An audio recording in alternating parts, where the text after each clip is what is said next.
belajar pemrograman Python. Sangat sesuai bagi teman-teman semuanya yang baru belajar untuk pemrograman Python ini. Saya sengaja mengajak teman-teman semua belajar Python melalui Google Colab. Meskipun sebenarnya belajar Python bisa melalui beberapa aplikasi editor seperti Visual Studio Code, PyCharm, ataupun IDE dan interpreter lainnya. Tentunya kita harus menginstal terlebih dahulu di komputer kita. Oke, kenapa kita belajar Python melalui Google Colab? Jawabannya adalah Google Colab merupakan salah satu layanan tools Google yang membantu kita sebagai user dalam proses pemrograman dan pengolahan data secara online. Ibaratnya kita dipinjami oleh Google mulai dari prosesor dengan spesifikasi yang mampu mengolah data yang besar, ya, termasuk mengolah citra atau image processing, memori juga, dan juga kapasitas hard disk untuk penyimpanan data, sehingga kita hanya membutuhkan koneksi internet saja. Google Colab pada dasarnya serupa ya dengan Jupyter Notebook gratis ya. Ini bagi yang sudah pernah mencoba Jupyter Notebook tentunya tidak asing dengan Google Colab ya. Namun Google Colab berbentuk cloud yang cukup dijalankan menggunakan browser dan memungkinkan kita ya untuk bekerja dengan kode Python tanpa perlu melakukan proses instalasi dan setup yang lainnya. Justru semua keperluan setting dan adjustment diserahkan ke cloud Google Colab. Di akhir serial pembelajaran Python ini ya, saya mengajak teman-teman semuanya untuk belajar dasar-dasar machine learning. Oke, sekarang kita mulai dengan Google Colab. Yang pertama ya, kita buka Google Chrome ya, namun jangan lupa untuk mengisikan dulu atau login dulu menggunakan akun di Google kita ya. Saya menggunakan akun Gmail. Kemudian pada bagian address bar kita ketikkan aja cukup Colab gitu aja ya. Nah, ini ada sisa case ya. Nah, kita ketikkan Colab seperti ini, kemudian tekan enter. Kita lihat di baris yang pertama ya, di sini ada colab.research ya .google.com. Nah, kita klik yang Google Colab. Mungkin ya, ini masih menunggu koneksi, oke. Mungkin bagi teman-teman yang baru pertama ini masih kosong biasanya atau tampilannya mungkin berbeda ya.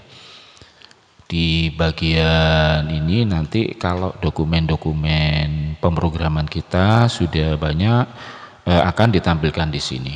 Nah, ini ada satu contoh latihan 1 ya, kemudian welcome to collaboratory. Nah, di welcome collaboratory ini khususnya nanti akan tampil bagi yang baru pertama kali menggunakan Google Colab.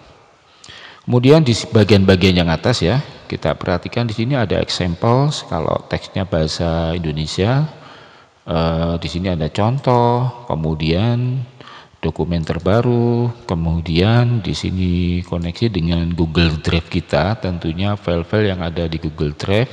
Kemudian bisa kita hubungkan juga ke repo di GitHub. Kemudian di sini untuk upload file. Nah, kita memulai dari awal dulu, nanti sambil berjalan di seri-seri berikutnya kita akan pergunakan untuk mengambil data dari Google Drive maupun GitHub. Oke, langsung kita masuk. Kita bisa klik di sini New Notebook ya. Oke, kita tunggu sebentar.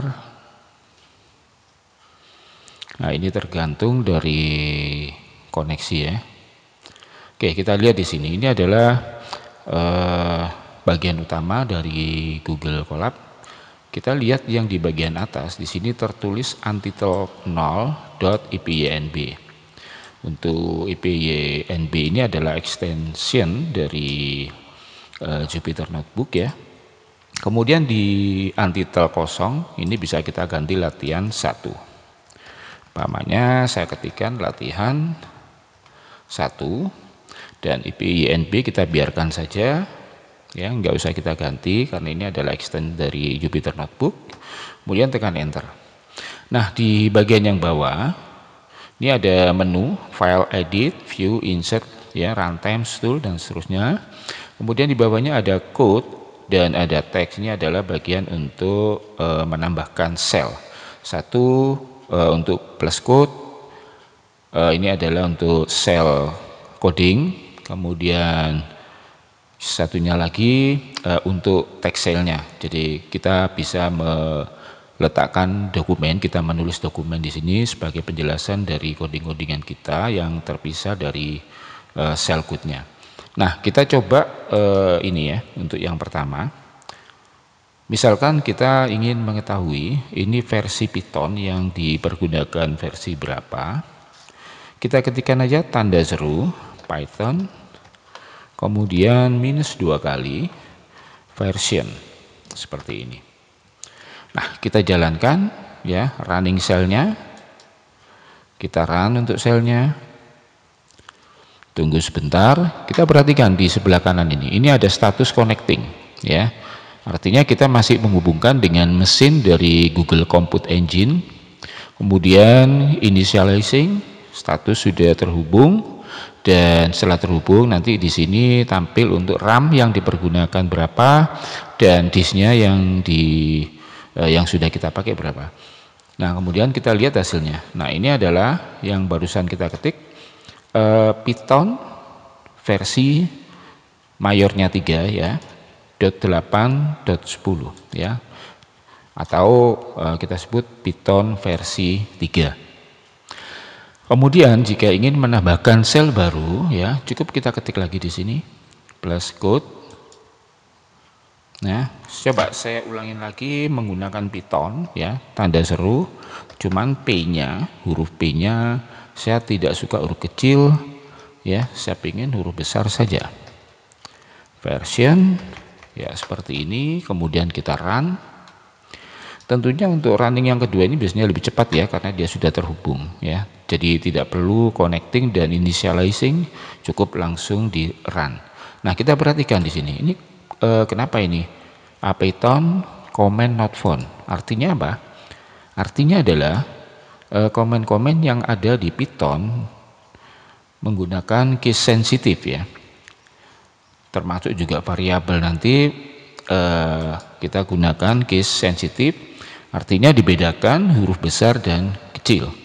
Nah, kita ketik P nya kita ganti dengan P kecil, kemudian kita run cell lagi. Nah, dia baru bisa menampilkan seperti ini. Jadi perlu kita ingat bahwa Python sama dengan beberapa bahasa pemrograman yang lainnya seperti C, kemudian PHP ya, kemudian juga JavaScript ya, dia bersifat case sensitif. Oke, itu saja pengenalan Python menggunakan Google Colaboratory. Untuk seri berikutnya kita masuk langsung ke Google Colab dan belajar secara perlahan, bertahap ya. Semoga teman-teman semua nantinya bisa memahami dan menjadi jagoan-jagoan coding Python. Terima kasih, sampai bertemu kembali di seri berikutnya. Yang akan kita bahas adalah aturan penulisan sintaks di Python. Ini merupakan dasar yang sangat penting dan harus dipatuhi. Jika tidak, maka akan terjadi error. Ada beberapa poin aturan penulisan Python ya. Kita akan bahas yang 5 ini ya. Untuk informasi terkait aturan penulisan bisa dilihat di situs resmi Python di python.org. Oke, langsung saja kita bahas aturan penulisan Python. Sebelumnya kita masuk ke Collabs ya, seperti yang sudah kemarin kita buat di latihan 1. Oke, kita tunggu. Ya. Nah, kita langsung masuk saja di sini ya. Latihan 1.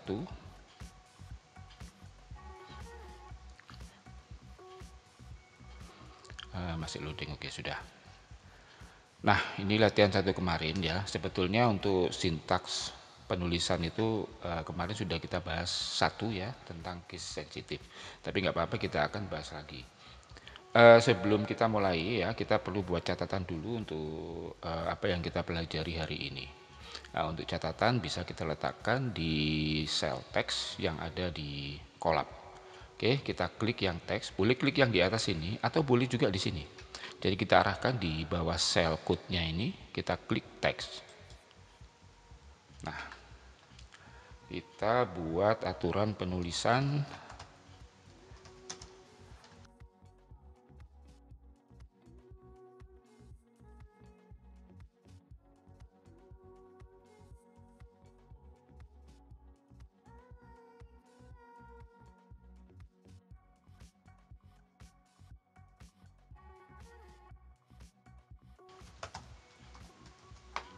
Nah, udah cukup.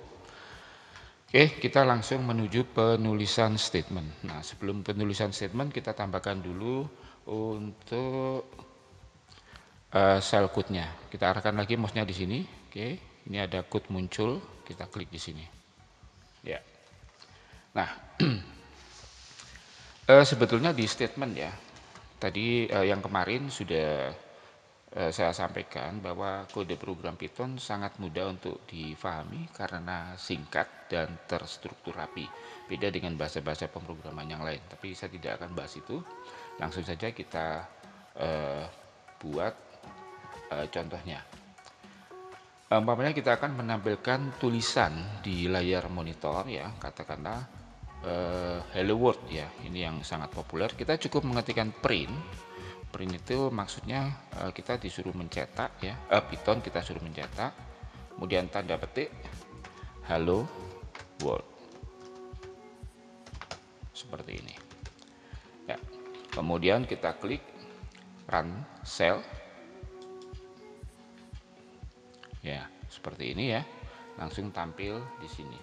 Kemudian jika akan menambahkan perintah berikutnya ya, perintah kedua, kita tekan enter saja di sini. Kemudian print umpamanya mudah menjinakkan Python. Oke. Kemudian kita klik run. Nah, kalian perhatikan ya, hello world, kemudian mudah menjinakkan Python. Nah, setelah kita klik run ya, ini hasilnya hello world, kemudian mudah menjinakkan Python.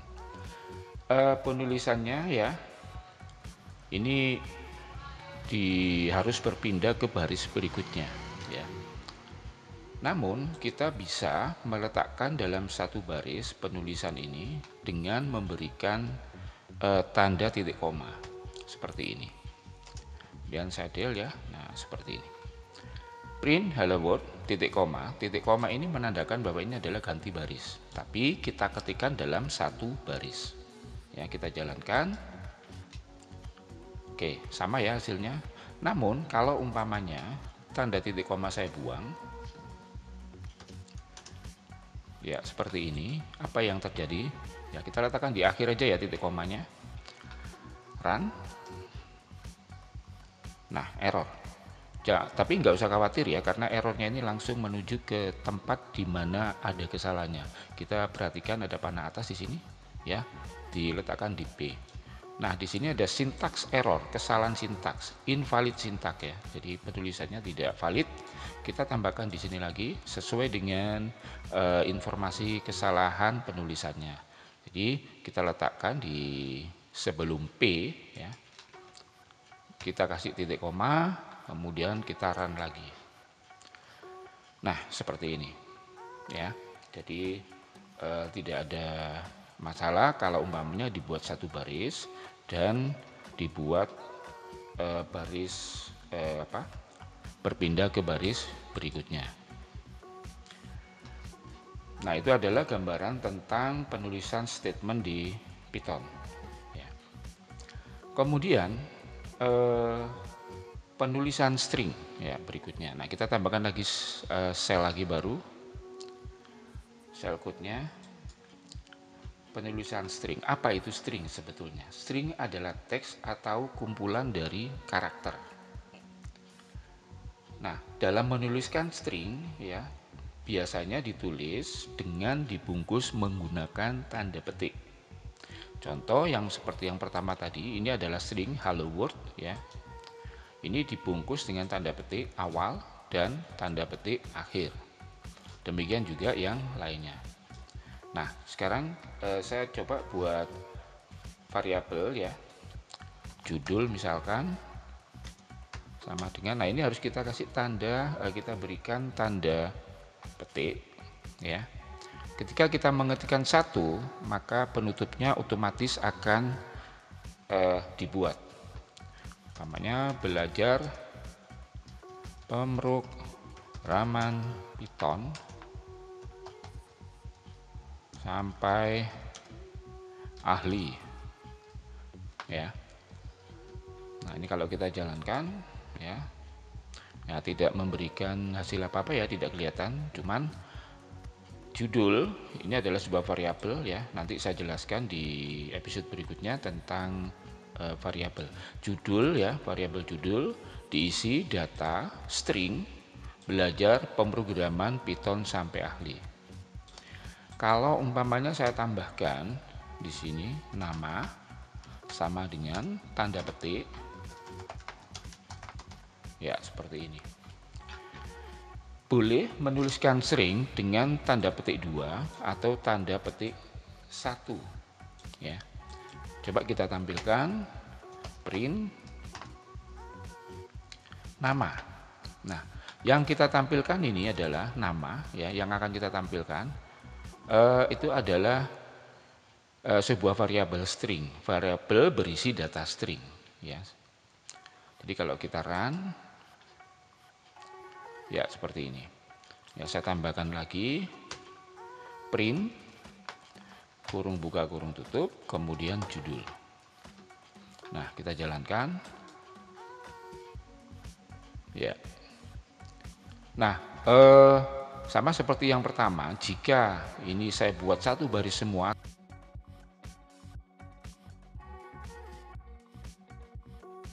ya. Nah, seperti ini. Kita run, hasilnya akan tetap sama ya. Jadi banyak baris, baris 1, baris 2, baris 3 kita pindahkan menjadi satu baris. Untuk penulisan string ya, kita bisa membuat menggunakan tanda petik 1 atau petik 2 ya. Petik 2 3 kali, petik 1 3 kali pun juga bisa. Contoh channel sama dengan petiknya saya buat 3 1 2 3 ya. Kemudian 1 2 3 seperti ini. Kemudian saya print ya, kurung buka channel. Oh sorry. Nah, kurang L. Kemudian kita jalankan. Nah, sama saja ya. Kalau mau diganti dengan petik 3 juga boleh ya. 1 2 3. Maksudnya petik 2 sebanyak 3 kali ya. Ini pun juga begitu. Petik 2 sebanyak 3 kali. Ya. Ini adalah cara penulisan untuk string. Berikutnya adalah penulisan case pada Python. Saya tambahkan tadi code ya. Apa itu case ya? Case yang dimaksudkan di sini adalah penulisan huruf untuk khususnya variabel dan juga statement tadi. Python bersifat case sensitif, artinya dia akan membedakan huruf besar dan huruf kecil. Umpamanya saya punya judul 1 ya, tanda petik belajar Python. Kemudian berikutnya judul 1 tanda petik sampai mahir ya. Nah, sama-sama kalau kita baca ya, sama-sama judul 1 yang atas, kemudian yang bawah juga judul 1. Cuman perbedaannya yang satu J besar, yang satu J kecil. Nah, sekarang kita cetak print judul 1, kemudian print judul 1. Nah, kita bisa menebak mana yang akan tampil terlebih dahulu. Oke, benar, sampai mahir ya, belajar Python. Oke, kita jalankan. Ya, seperti ini. Nah, ini adalah yang dimaksud dengan case sensitive di Python. Kemudian berikutnya, yang keempat adalah penulisan blok. Penulisan blok untuk program harus ditambahkan indentasi. Indentasi itu apa? Kita bisa melihat tombol tab yang ada di keyboard kalian, 3 baris dari atas, sebelahnya huruf key itu ada tombol tab. Oke, saya coba saja di sini. Contoh aja ya untuk blok program ya. If username sama dengan admin print umpamanya selamat datang admin, print ya, silahkan menuju ke ruang makan. Oke. Nah, yang dimasukkan blok ini pemisahnya adalah tombol tab. Jika kita geser ke kiri, maka artinya adalah keluar dari blok if ini. Cuman itu aja. Ya. Coba kita jalankan, tapi belum kita masukkan username-nya, variabel username. Username sama dengan admin. Ya, seperti ini. Kemudian run cell. Ya. Selamat datang admin, silakan menuju ke ruang makan. Kalau umpamanya saya ganti print ya,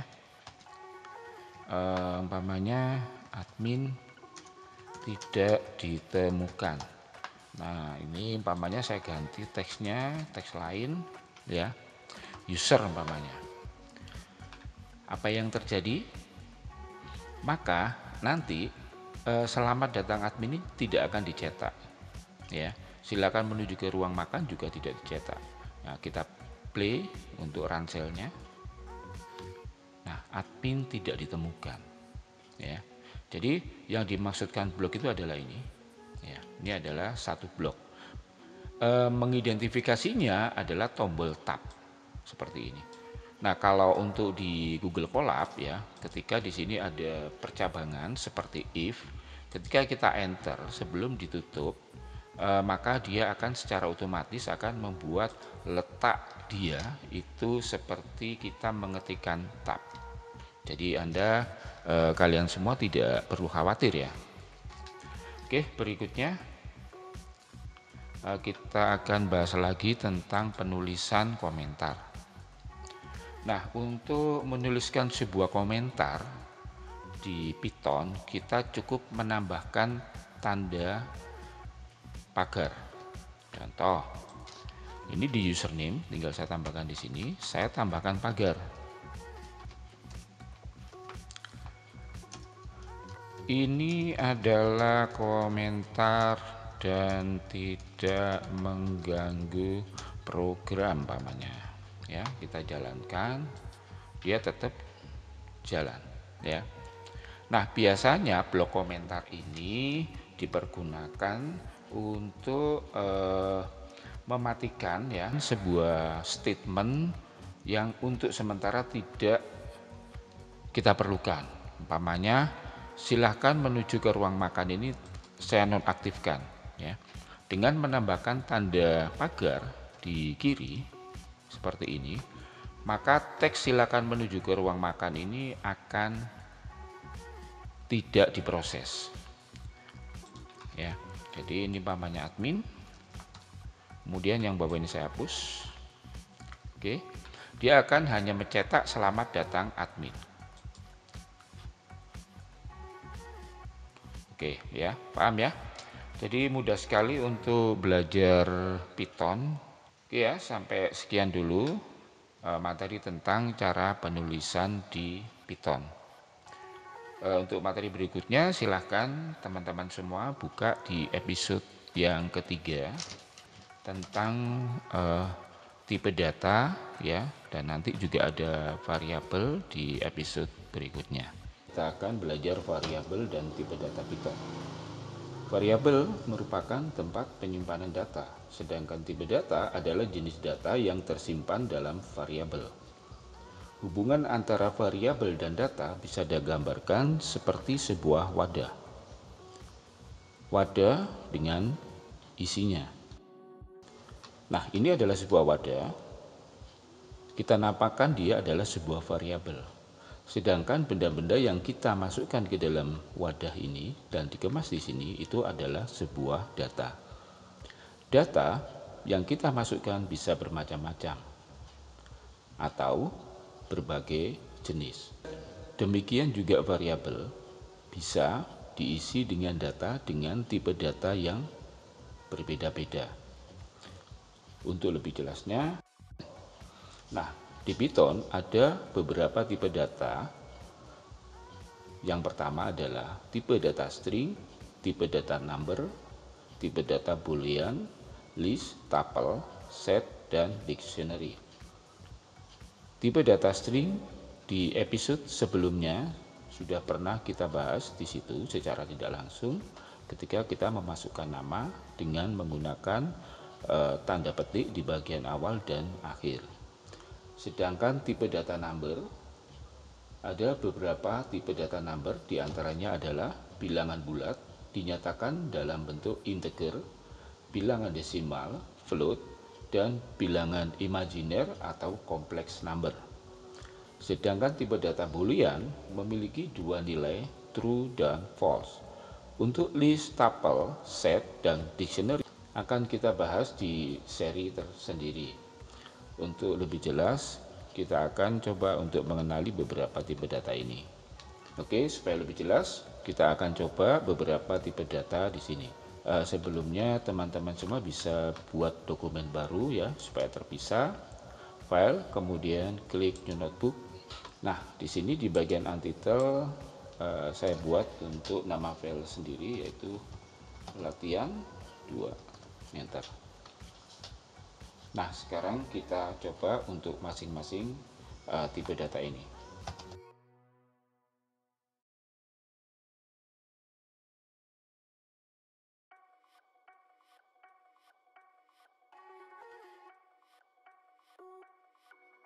Oke, sudah kita ketik.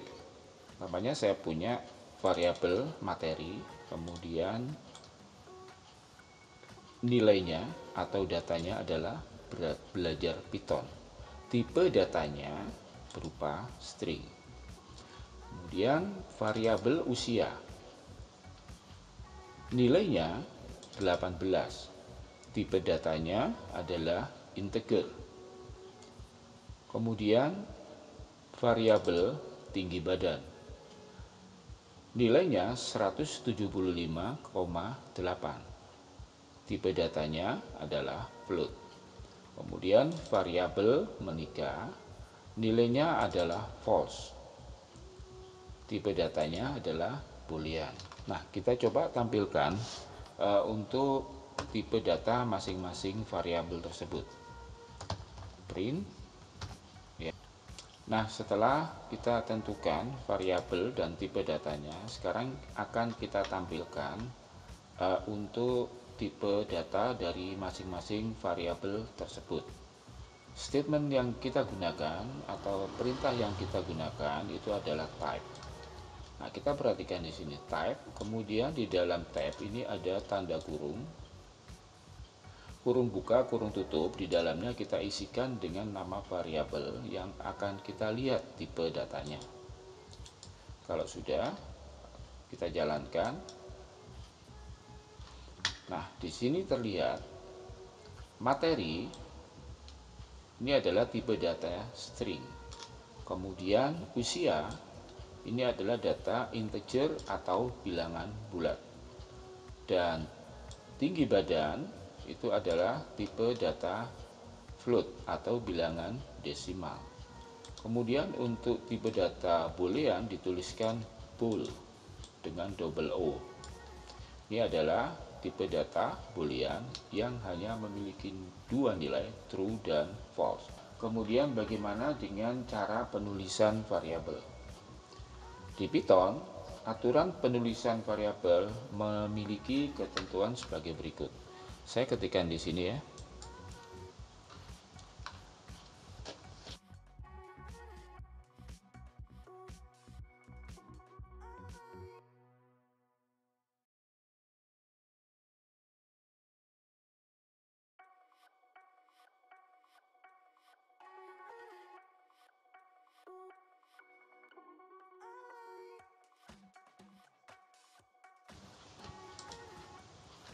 Oke, jadi ini adalah ketentuan penulisan variabel di Python. Karakter pertama harus berupa huruf atau garis bawah.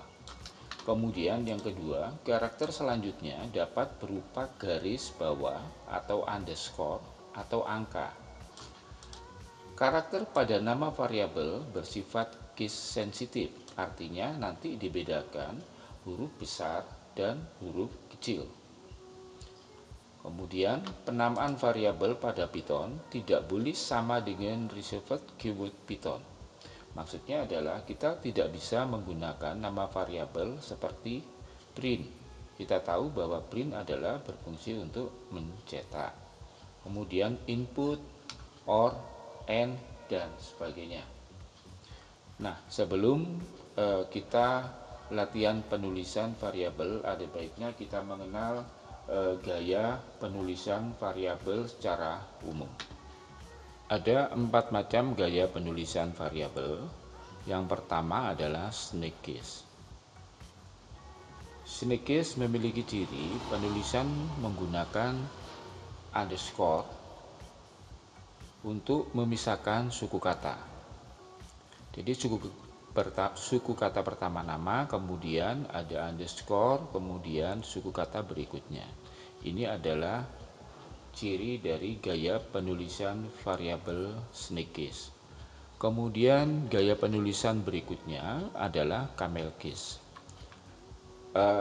Ciri penulisan camel case biasanya dari dua suku kata yang digabungkan, suku kata kedua huruf awalnya menggunakan huruf kapital seperti ini.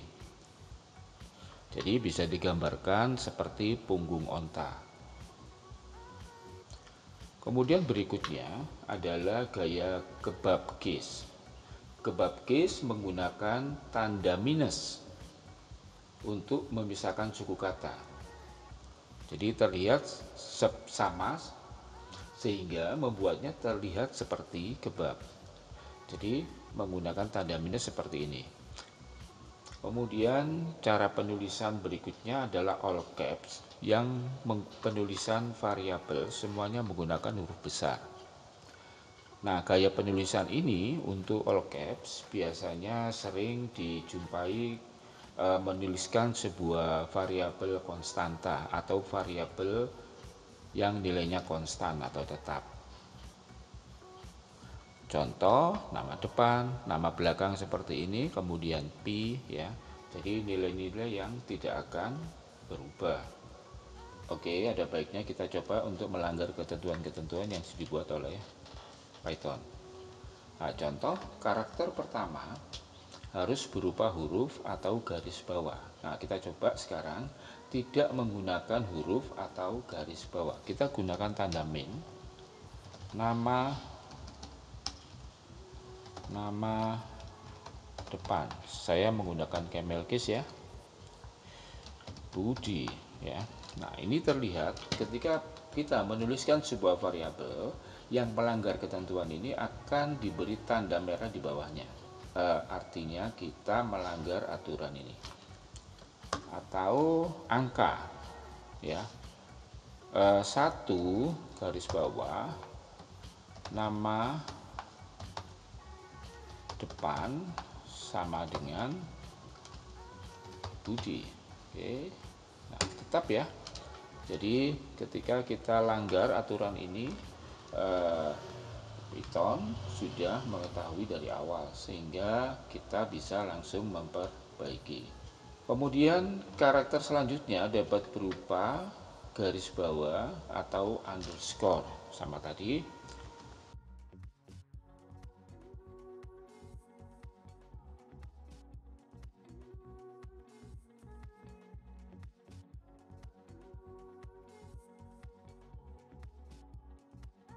Nah, penulisan variabel ya, kita coba jalankan. Nah, penulisan variabel seperti ini ya, coba kita jalankan. Oke, yang awal sudah salah ya, jadi ini bisa kita hapus. Kita print di sini. Ya. Print masih bisa ya di sini ya. Jadi penamaan variabel Python tidak boleh sama dengan received keyword Python. Nah, ini saya menggunakan penamaan print. Apa yang terjadi kalau kita tampilkan data dari masing-masing variabel menggunakan perintah print?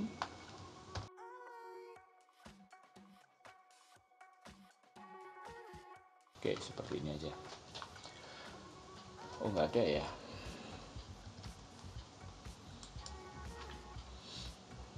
Nah, oke ya. Nah, ini tidak ada garis bawah, cuman di sini dikatakan error. Object is not callable. Jadi objek ini tidak bisa dipanggil karena kita menggunakan reserved keyword Python. Jadi print abadi tidak bisa dipanggil. Tapi kalau di sini saya ganti dengan cetak ya, atau nama toko ya. Jadi seperti ini. Kita lihat di sini print pemilik nama ya, sudah muncul Herman ya, ini pemilik nama Herman. Print nama toko abadi, ini nama toko abadi. Jadi dapat disimpulkan bahwa penulisan variabel tidak boleh menggunakan received keyword Python. Nah, sambil berjalan kita akan belajar tentang received keyword Python apa saja di situ dengan mengikuti episode-episode berikutnya. Kita akan mempelajari print dan input, kemudian escape karakter, operator spesial, operator format string, dan triple quote Python. Dari episode awal sudah dibahas tentang penulisan variabel dan tipe data string. Di episode kali ini akan kita kupas lebih dalam lagi. Oke. Kita ulangi fungsi-fungsi print seperti yang kemarin ya, sebagai pengingat saja. Kita buat file baru ya, file kemudian new notebook. Oke, yang untitled 0 saya tulis sesuai dengan episodenya saja. Ini episode 4, jadi ini latihan 4. Oke. Seperti yang kemarin, namanya saya punya variabel A.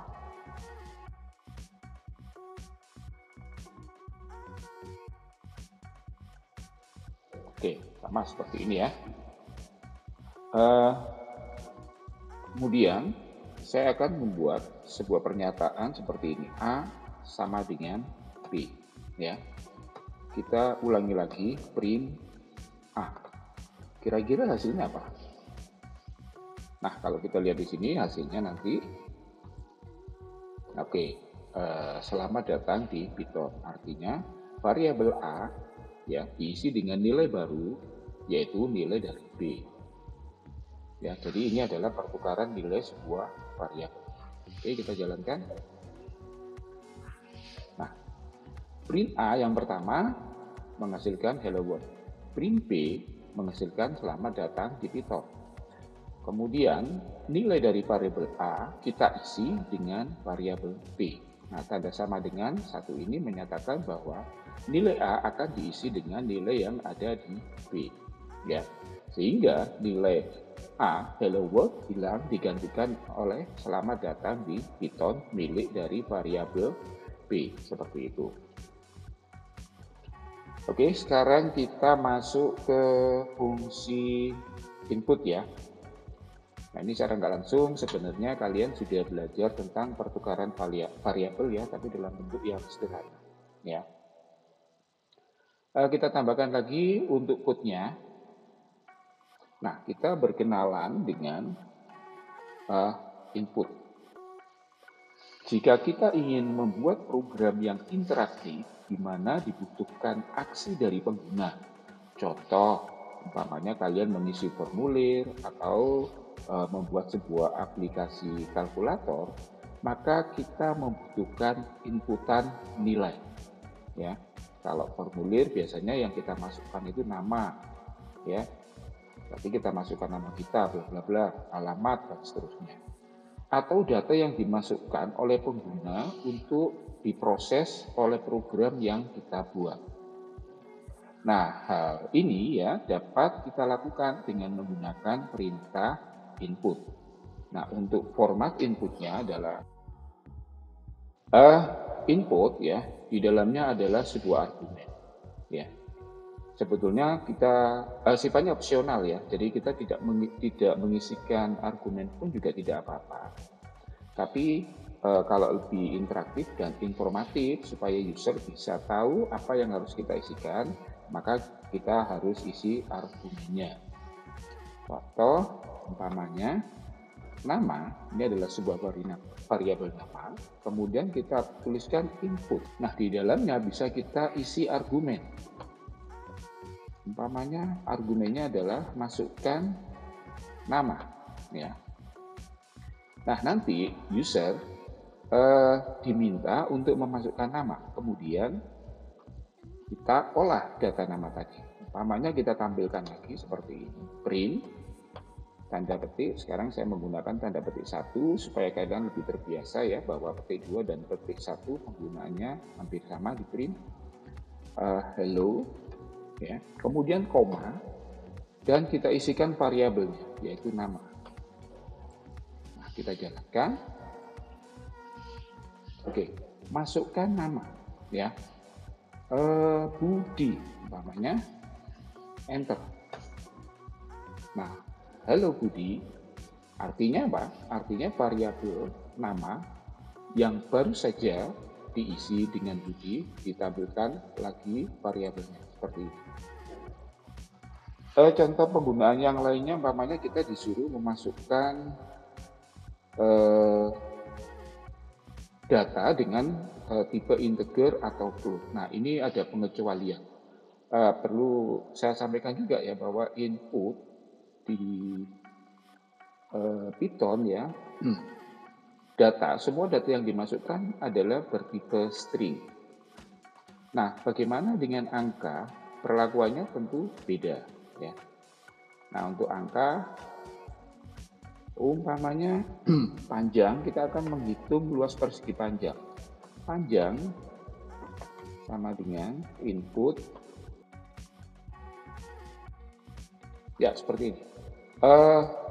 Input panjang, input lebar akan diartikan sebagai data string. Jadi kalau data string otomatis kita tidak bisa melakukan operasi matematika seperti perkalian atau ingin menghitung luasnya. Bagaimana caranya?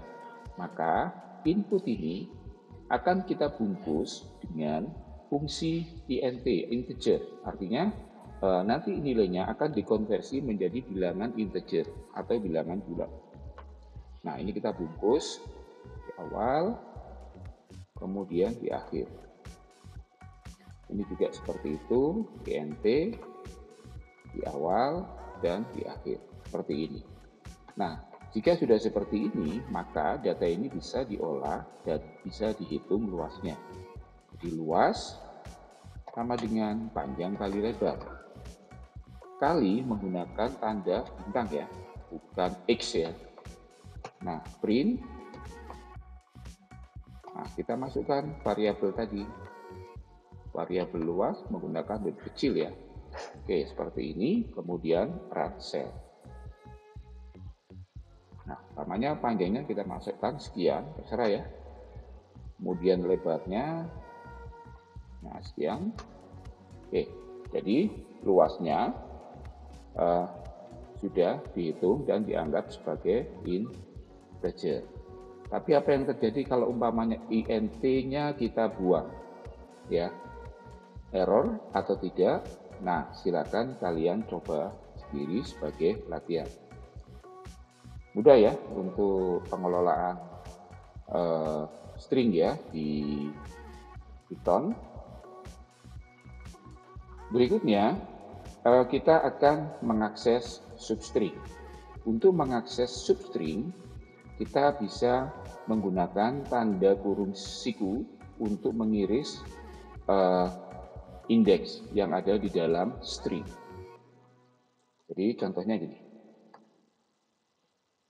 Nah, saya punya variabel teks, ya, variabel teks dengan isi string ibu kota Indonesia adalah Jakarta. Nah, di Python, ya, string ini bisa kita potong-potong, ya, bagian-bagiannya, atau dianggap sebagai sebuah array yang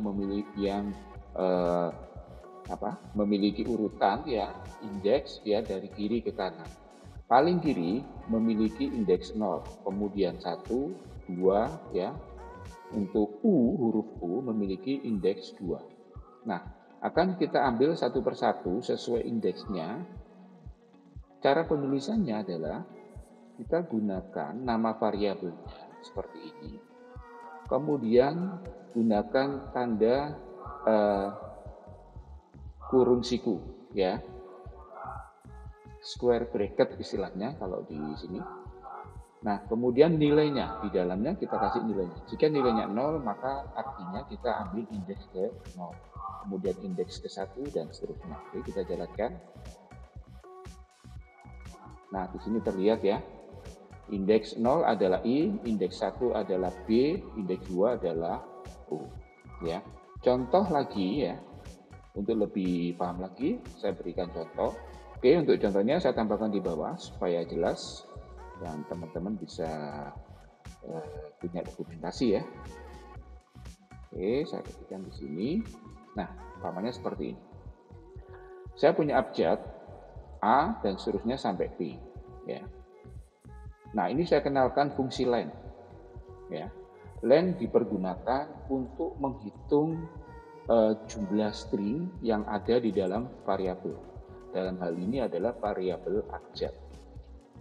Panjang abjad sama dengan, jadi panjang abjad ini adalah sebuah variabel ya, itu adalah nilai panjang. Kemudian print panjang abjad nanti ditampilkan dari AB sampai ABCD sampai dengan P itu ada berapa karakter. Ingat untuk panjang abjad ini tanda spasi dihitung satu karakter ya. Langsung aja saya kasih contoh ini. Print abjad nilainya 16 ya. Dihitung dari A sampai dengan P ya. Jadi ada 16 karakter. Kalau di sini saya kasih spasi ya, kita tambahkan spasi, maka dianggap sebagai satu karakter. Kemudian kita play. Nah, tambahan spasi ini menunjukkan bahwa dihitung tetap satu karakter untuk spasi. Jika dua spasi, maka dihitung dua karakter. Saya tambahkan lagi spasi di sini, semakin panjang, run cell. Nah, ini ada 18. Oke ya, saya kembalikan dulu. Kemudian di sini ya, di bagian kedua, abjad titik 2, 6. Saya tutup ya.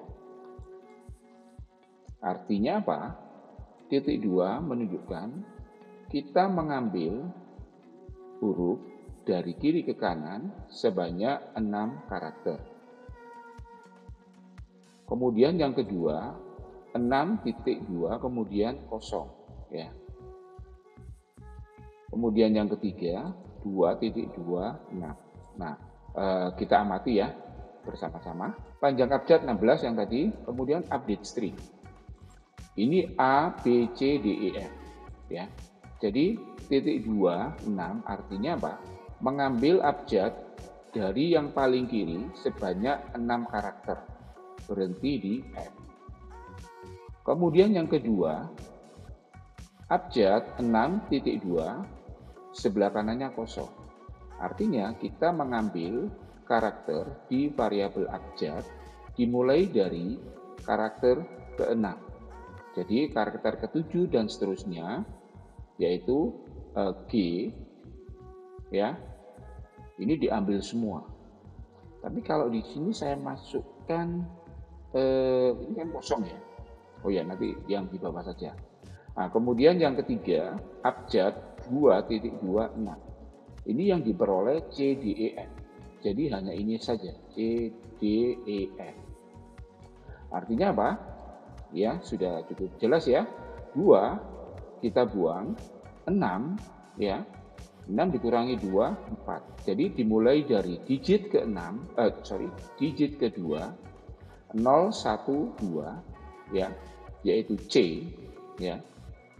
Diambil 6 karakter ya sampai dengan karakter ke-6. Jadi sampai dengan F. Ya, seperti ini. Jadi 6 itu adalah menunjukkan dihitung mulai dari awal, cuman dimulai dari indeks ke berapa? Indeks ke-2. Kalau umpamanya saya tambahkan di sini plus ya, tanda petik Python ya. Nah, saya kasih spasi aja supaya nanti nggak numpuk atau huruf besar ya, supaya tahu pembedanya. Nah, ini apa kira-kira hasilnya? 2.26 plus Python. Jadi nanti hasilnya adalah C, D, E, F, ada tambahan string yaitu Python seperti yang kita tambahkan di sini. Ingat kita menggunakan tanda plus. Dia tidak menjumlah karakternya, tetapi dia menggabungkan. Cancel. Ya, seperti ini. C, D, E, F, kemudian langsung disambung dengan Python. Ya. Nah, ini adalah salah satu model pengelolaan substring.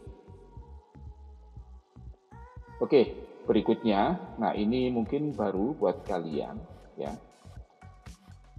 Escape karakter, ya. Apa itu escape karakter? Escape karakter adalah karakter yang non-printable, artinya tidak ditampilkan di layar, yang dapat diwakili atau ditulis dengan awalan notasi backslash. Oke, saya tambahkan lagi untuk shellcode-nya. Nah, biar jelas ya.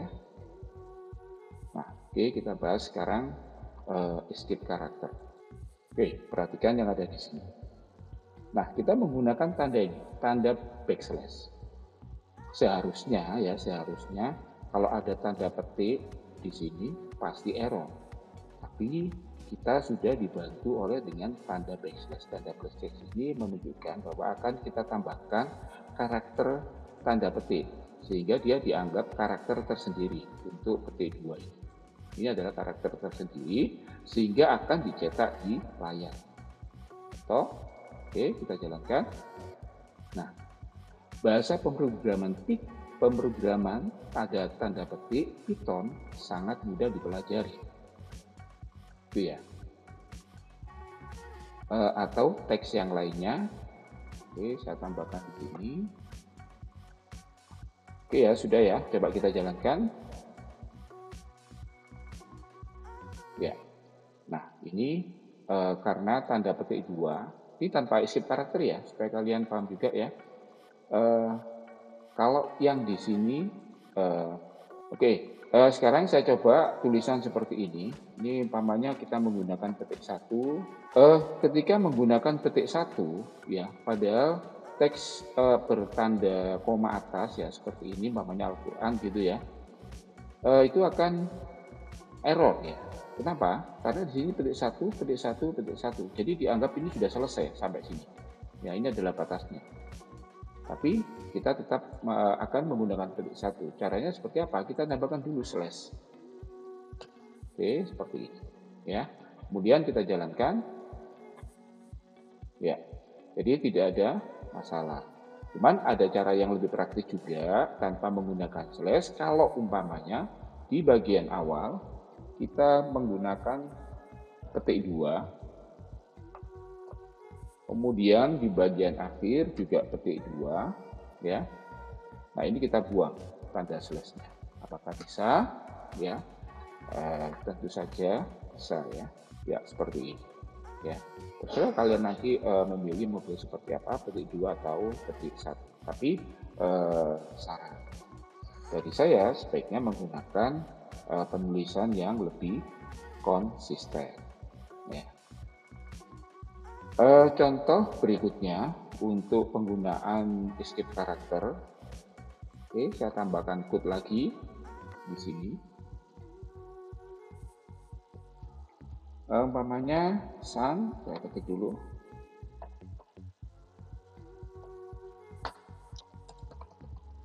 Oke, seperti ini ya. Kita print pesan.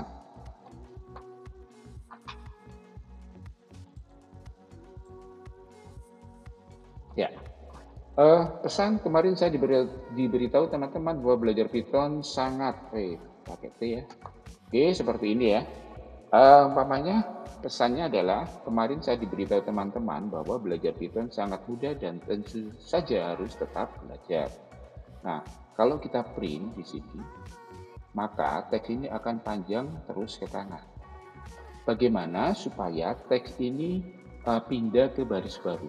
Ya, kita bisa tambahkan lagi dengan menggunakan escape karakter tadi. Kemarin saya diberitahu teman-teman, kemudian di sini akan saya buat ganti baris ya. Saya tambahkan aja escape karakternya menggunakan slash, kemudian n ya, n-nya harus huruf kecil. Cara menghafalnya gampang ya, n sama dengan new line atau baris baru ya. Garis baru sangat mudah. Kemudian dan tentu saja di sini saya tambahkan lagi slash n ya. Kira-kira hasilnya seperti apa? Oke. Nah, escape karakter slash n ya, ini kesimpulannya dipergunakan untuk membuat string ya pindah ke baris berikutnya. Ya. Ada lagi escape karakter yang menggunakan untuk membuat tabulasi. Umpamanya Python ya. Ini saya tambahkan slash t. Artinya apa? Dia akan membuat tab ya. Tabulasi seperti kita mengetikkan di Microsoft Word itu, ketika kita tekan tab dia akan melompat satu tab ya, satu tabulasi. Oke, kita jalankan. Nah, kita lihat Pythonnya, dia melompat satu tabulasi di sini. Ya, satunya spasi, satunya tabulasi dengan menambahkan slash t. Ya. Nah, untuk kode-kode dari escape karakter ini teman-teman bisa melihat di python.org. Nah, di situ akan sangat lengkap ya. Namun di sini yang saya sampaikan dan yang sering kita pergunakan. Berikutnya adalah operator special string di Python. Nah, Python memiliki beberapa operator special string ya, seperti kita tambahkan dulu code-nya. Saya buat catatan di sini. Operator-operator spesial tersebut adalah tanda kali, kemudian tambah, kemudian square bracket yang tadi ya sudah kita bahas. Spesial karakter ini yang menganggap string sebagai sebuah array yang memiliki indeks. Seperti ini sudah kita bahas. Kemudian ada lagi in, kemudian not in, dan tanda persen. Oke. Jadi ini adalah spesial karakter yang ada di Python. Oke, sekarang kita coba untuk square bracket, tanda kurung sudah kita bahas, jadi sisanya kita menggunakan kali, tambah, in, not in, dan persen. Oke, ini sudah saya ketikkan. Variabel A, belajar pemrograman. Variabel B, Python. Ya. Apa yang terjadi kalau dijumlah? Nah, ketika A plus B, maka hasilnya adalah belajar pemrograman Python. Jadi semuanya nanti digabung menjadi satu. Ya. Kemudian print B dikali 5. Nah, ini string dikalikan 5. Artinya string ini akan ditampilkan sebanyak 5 kali. Kita jalankan. Ya.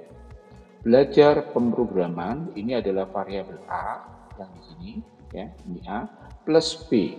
Ini ada Python. Ya. Nah, di sini tidak ada tambahan spasi apapun, sehingga variabel A dan B ini digabungkan langsung menjadi satu. Kemudian print B dikali 5. Print B berisi teks Python. Seperti ini. Dikali 5, maka Python, teks Python ini akan ditampilkan sebanyak 5 kali. 1, 2, 3, 4, 5. Berikutnya kita bahas in, not in, dan persen. Saya tambahkan lagi. Sudah saya ketik di sini, umpamanya saya punya variabel pesan. Belajar Python sangat mudah. Print mudah, in pesan. Artinya dengan fungsi in atau operator in, apakah teks mudah ada di dalam pesan, ada di dalam variabel pesan. Jika ada, maka dia akan mengembalikan nilai true. Kemudian berikutnya, sulit, apakah ada di dalam variabel pesan? Jika ada, dia true. Jika tidak ada, dia false. Kemudian not in, ya, hampir sama dengan bahasanya. Python not in pesan, ya. Python tidak ada di dalam pesan. Benar. Loh, kok benar? Ya, karena kita menggunakan P yang besar. Sementara Python di sini tertulis P kecil. Tentunya sangat berbeda. Tapi kalau di sini Python not in pesan, artinya teks Python ini tidak ada di dalam variabel pesan. Padahal ada, maka dia nanti dijawab dengan false. Oke, kita jalankan. Nah, betul ya. Mudah not in pesan. Sulit, ya, maaf. Mudah in pesan, betul ya. True, ya. Mudah ada di dalam pesan. Sulit in pesan. Di sini tidak ada teks sulit, maka dia false. Ya. Kemudian Python not in pesan. Ya. True jawabannya. Ya. Kenapa? Seperti yang tadi sudah saya sampaikan bahwa P-nya ini huruf besar, sementara ini P ada huruf C, maka dia dianggap tidak ada, sehingga nilainya adalah true. Berikutnya Python not in pesan. Nah, Python ini ada, tapi di sini ditanyakan tidak ada di dalam pesan, makanya dia memberikan nilai false. Ya, gampang ya untuk operator spesial string di Python. Berikutnya ya, kita coba untuk format menggunakan persen. Oke, kita buat baru lagi aja di sini. Umpamanya nama sama dengan Budi, usia sama dengan dia formatnya adalah integer ya, usia umpamanya 16. Kemudian kita cetak, tapi dua-duanya langsung kita masukkan menggunakan operator ya persen. Nama saya, karena dia menggunakan format string, kita gunakan tanda persen. Nama saya S ya, dia tipe data apa? string, dan usia, kemudian persen, karena dia integer ya, dianggap sebagai integer, kita menggunakan D ya, kita gunakan D. Nah, maksudnya gimana? Bagaimana cara memasukkan variabel nama ke dalam sini? Kemudian variabel usia yang bertipe integer kita letakkan di sini ya. Mudah saja.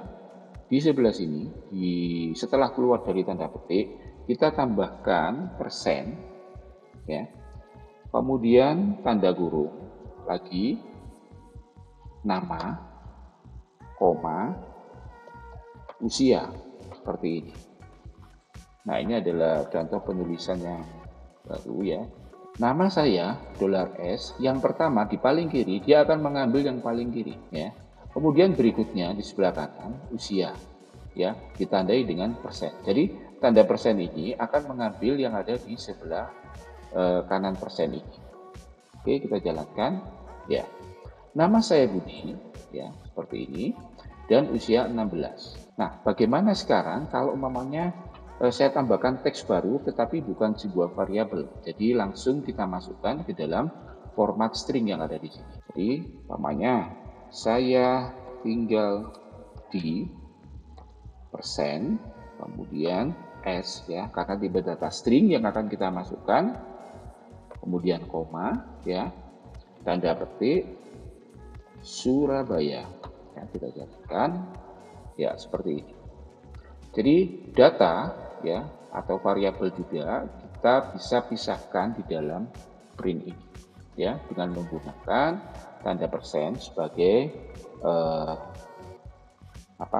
format string atau spesial karakter tadi itu ya. Nah, itu yang kedua, yang berapa tadi ya? Berikutnya adalah triple quote Python. Apa itu triple quote ya? Triple quote digunakan untuk membiarkan string ditulis dalam beberapa baris, termasuk umpamanya ganti baris, tabulasi ya, dan juga karakter khusus lainnya bisa dimasukkan ke dalam triple quote. Sintaks triple quote ya terdiri dari tiga tanda kutip tunggal atau kutip ganda yang ditulis berturut-turut. Oke, contohnya komentar namanya. Kita awali dengan petik 3 di sini. 1, 2, 3 ya. Kemudian teksnya, maka teksnya ini akan mengikuti apa yang kita ketikkan di sini. Hari ini saya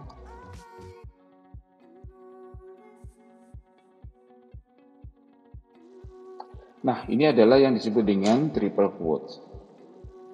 Umpamanya saya punya variabel komentar, dia dengan teks yang panjang ya.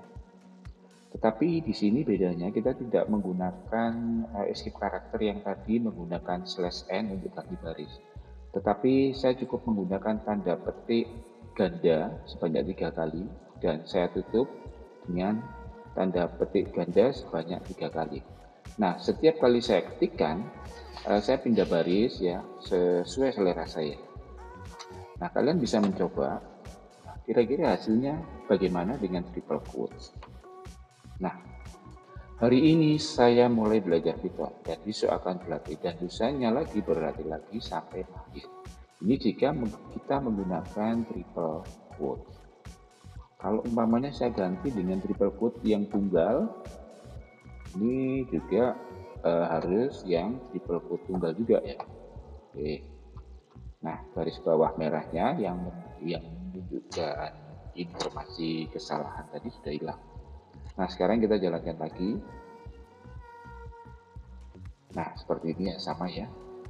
Kalau umpamanya saya gantikan, saya nggak menggunakan triple quote, satu aja gimana?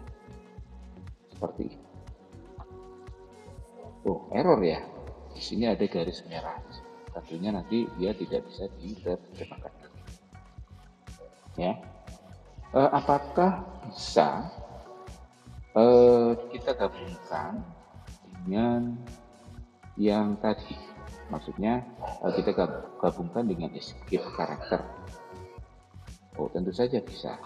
Kita tambahkan di sini tanda petiknya 3, ini juga 3. Oke, dengan triple quote. Umpamanya di sini saya gunakan tanda tab. Tab ya, saya gunakan slash T, maka di dalam tanda kurung ini ya akan ada satu tabulasi ya. Kemudian yang lainnya kira-kira apa ya? Oke, cukup satu ini aja ya. Kita bahas di sini adalah tipe data number atau tipe data numerik. Sebelum masuk ke pembahasan, kita lihat dulu skema dari tipe data Python. Yang pertama adalah tipe data numerik. Di dalamnya ada tipe data integer, kemudian float, dan kompleks. Kemudian tipe data dictionary, tipe data boolean yang sudah kita bahas, kemudian tipe data set, kemudian square type. Nah, di square type ada string, list, dan tuple. Oke, sekarang kita masuk ke tipe data integer, float, dan kompleks. Tipe data integer di Python adalah tipe data yang digunakan untuk merepresentasikan bilangan bulat, baik bilangan positif, kemudian bilangan negatif, dan juga nol. Jadi tanpa ada pecahan atau desimal. Dalam Python, tipe data integer direpresentasikan dengan kata kunci int, yang nantinya akan bisa kita pergunakan untuk melakukan konversi bilangan. Berikutnya adalah tipe data float. Tipe data float adalah tipe data yang digunakan untuk merepresentasikan bilangan pecahan atau bilangan dengan koma. Maksudnya adalah bilangan desimal. Tipe data float direpresentasikan dengan kata kunci float. Sama seperti tipe data integer, kata kunci float ini bisa dipergunakan untuk melakukan konversi bilangan. Sementara untuk tipe data float ini, kita terbiasa menggunakan koma untuk menyatakan desimal. Tetapi kita menggunakan konvensi internasional bahwa untuk desimal kita menggunakan titik. Sementara koma nantinya akan dipergunakan untuk ribuan. Kemudian tipe data kompleks. Tipe data kompleks adalah tipe data yang digunakan untuk merepresentasikan bilangan kompleks. Bilangan kompleks adalah bilangan yang memiliki bagian real dan bagian imajiner. Jadi angka 4 ini adalah bagian real dan 2 ini adalah juga real. C di sini adalah bagian imajiner. Imajiner adalah akar negatif. Oke, sekarang kita masuk di operator aritmatika. Operator aritmatika di Python adalah operator yang digunakan untuk melakukan operasi matematika pada 2 atau lebih nilai. Berikut adalah beberapa operator aritmatika di Python beserta fungsinya. Jadi sama seperti yang kita pergunakan sehari-hari. Untuk penjumlahan kita menggunakan tanda plus ya atau operator plus. Kemudian untuk pengurangan kita menggunakan minus. Untuk perkalian kita pergunakan tanda bintang. Kemudian untuk pembagian kita pergunakan tanda slash atau garis miring. Dan untuk hasil bagi kita pergunakan double garis miring. Hasil bagi dengan pembagian beda ya. Jadi hasil bagi yang diambil adalah bilangan bulatnya saja, sementara untuk desimalnya atau pecahannya tidak ikut disertakan. Kemudian untuk sisa pembagian kita kenal dengan modulus, kita pergunakan operator persen. Ini yang akan kita pergunakan, dan untuk perpangkatan kita pergunakan bintang 2 kali. Oke, langsung saja kita praktekkan di Google Colab. Di sini sudah saya siapkan 2 variabel, variabel A dengan nilai 7, kemudian variabel B dengan nilai 3. Jadi kita akan menggunakan operator penjumlahan, pembagian, dan seterusnya sampai ke bawah. Untuk operator penjumlahan, dia akan menjumlah nilai A yang variabel A yang bernilai 7, kita tambahkan dengan variabel B yang bernilai 3. Jadi nanti hasilnya adalah, saya tambahkan di sini, hasilnya adalah 10. Untuk pengurangan, hasilnya adalah 4, 7 dikurangi 3, 4. Kemudian untuk perkalian, 7 dikali 3 hasilnya adalah 21. Kemudian untuk pembagian, yang perlu kalian perhatikan di sini, ini tipe data yang kita masukkan tadi. Untuk tipe data A dan B itu adalah tipe data integer. Jadi ketika kita lakukan pembagian, maka yang akan kita peroleh adalah tipe data float. Hasilnya adalah kira-kira 2, 3 dan seterusnya ya. Kemudian untuk hasil pembagian, jadi kalau kita bagikan nanti hasilnya adalah 2 dan sisanya adalah 1. Nah, sisa ini bisa kita ambil nilainya dengan menggunakan operator persen atau modulus. Ini hasilnya adalah 1. Kemudian untuk perpangkatan, jadi A pangkat B, jadi 7 pangkat 3. Jadi kira-kira hasilnya adalah 343. Jadi sekarang kita jalankan. Oke, jadi ini adalah hasilnya ya. Kita perhatikan di pembagian di sini ya. Hasilnya adalah 2,333. Jadi ini adalah tipe data float. Kemudian yang kedua ini nilainya adalah 2. Jadi A hasil bagi bilangan bulatnya ya dengan B adalah 2. Kemudian sisanya adalah 1. Nah, sisa ini ditampilkan di bagian modulus atau menggunakan operator persen. Dan yang terakhir adalah A pangkat ya, A pangkat B, artinya 7 pangkat 3, hasilnya adalah 343. Untuk bentuk akar bisa kita tuliskan seperti ini ya. Untuk saya tambahkan dulu. Jadi umpamanya 9 akar 2 bisa kita tuliskan juga pangkatnya dalam bentuk pecahan. Jadi print 9 akar 2. Jadi 9 bintang 2 kali untuk akar. Nah, di sini saya kasih tanda kurung buka kurung tutup, pangkatnya setengah karena bentuk akar kuadrat adalah sebuah bentuk pecahan. Jadi kalau kita jalankan, oke, jadi hasilnya adalah akar 9 adalah 3 ya. Kemudian untuk akar 3, jadi umpamanya 27 akar 3, jadi bisa kita tuliskan print 27 akar, pangkatnya harus dalam bentuk pecahan, kemudian 1/3 seperti ini. Jadi print 27 akar 3, jadi bisa dituliskan dalam kurung 1/3. Jadi kalau kita jalankan, oke, hasilnya sama ya, hasilnya adalah 3. Namun kalau umpamanya kita buang tanda kurungnya, maka hasilnya adalah seperti 27 pangkat 1 dibagi 3. Jadi coba saya jalankan. Nah, hasilnya adalah 9. Jadi sama seperti 27 dibagi dengan 3. Ya, karena untuk prioritas perhitungan di matematika atau di aritmetika, prioritas untuk perkalian dan untuk pembagian itu lebih diprioritaskan ya. Jadi lebih didahulukan dibagi 3-nya ini. Berikutnya adalah konversi bilangan. Konversi bilangan adalah proses mengubah nilai dari suatu tipe data bilangan ke tipe data bilangan yang lainnya. Bisa juga dari tipe data bilangan ke tipe data string, atau dari tipe data string ke tipe data bilangan. Berikut adalah fungsi konversi bilangan. Float dipergunakan untuk mengubah tipe data integer atau string ke float. Kemudian int atau integer mengubah tipe data float atau tipe data string ke integer.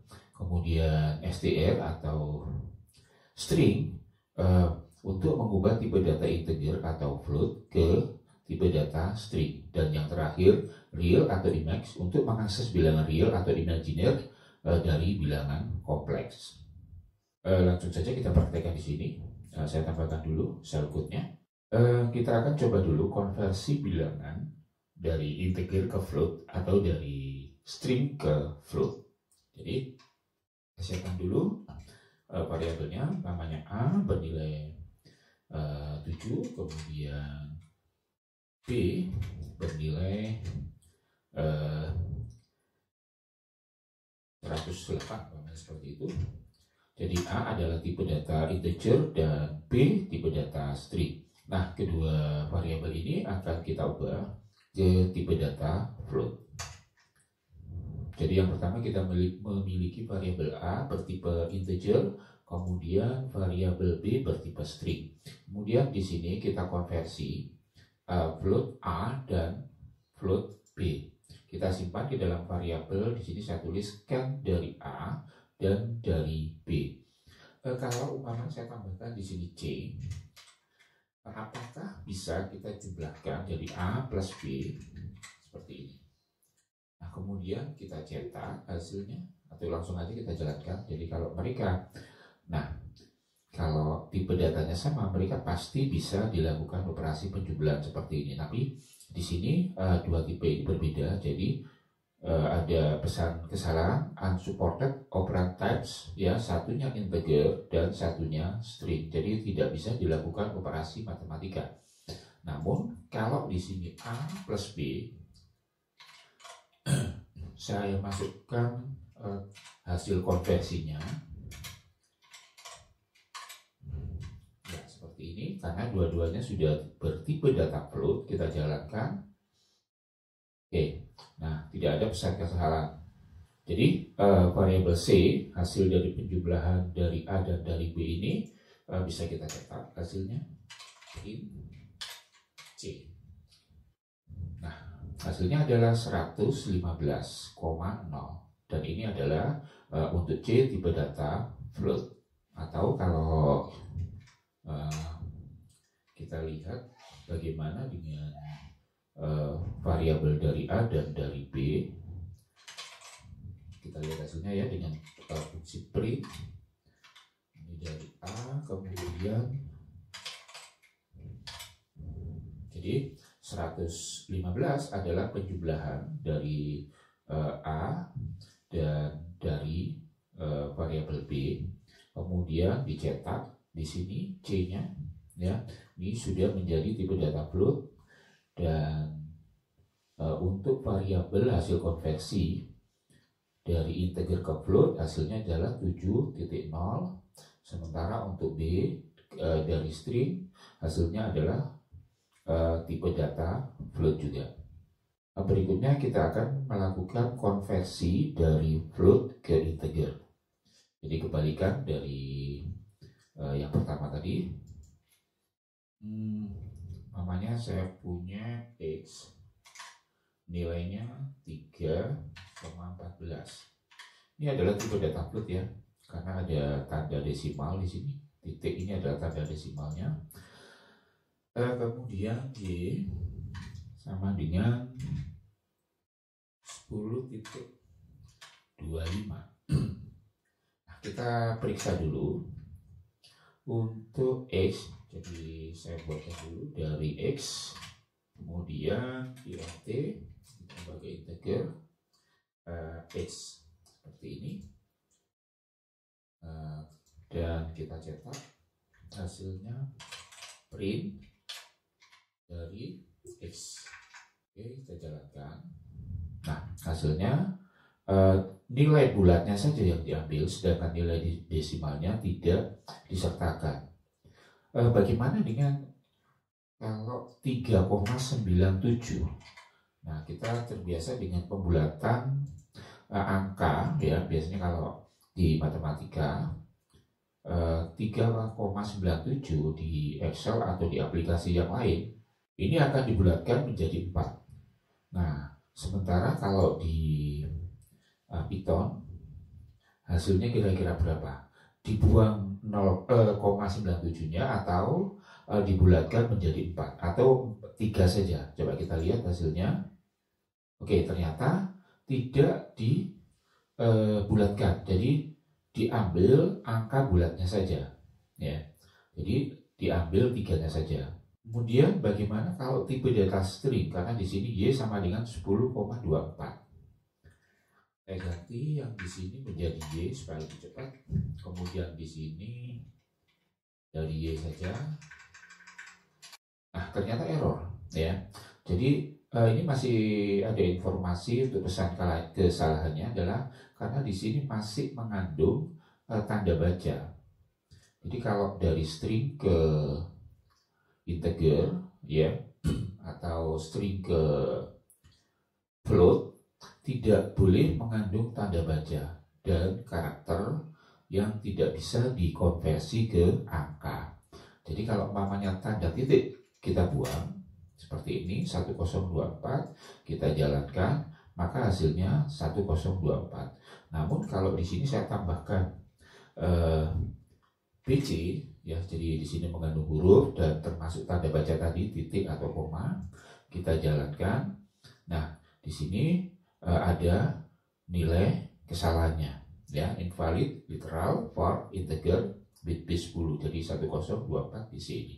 Jadi itu adalah fungsi konversi. Yang pertama adalah dari integer atau string ke float, dan di sini dari float ke integer atau dari string ke integer. Kalau untuk dari integer ke string atau dari float ke string tidak ada masalah ya. Jadi dia akan dikonversikan menjadi string biasa, apapun angkanya. Jadi itu adalah tentang tipe data number yang sudah kita pelajari, tipe data integer, float, dan kompleks. Kemudian kita sudah belajar operator aritmatika, dan yang terakhir adalah konversi bilangan. Berikutnya kita akan belajar pengujian kondisi. Di episode ini kita akan belajar teknik pengujian kondisi menggunakan if. Namun terlebih dahulu kita akan belajar tentang operator perbandingan yang nantinya akan kita pergunakan untuk logika pengujian kondisi. Operator perbandingan pada Python adalah operator yang digunakan untuk membandingkan dua nilai dan mengembalikan nilai boolean, yaitu true atau false.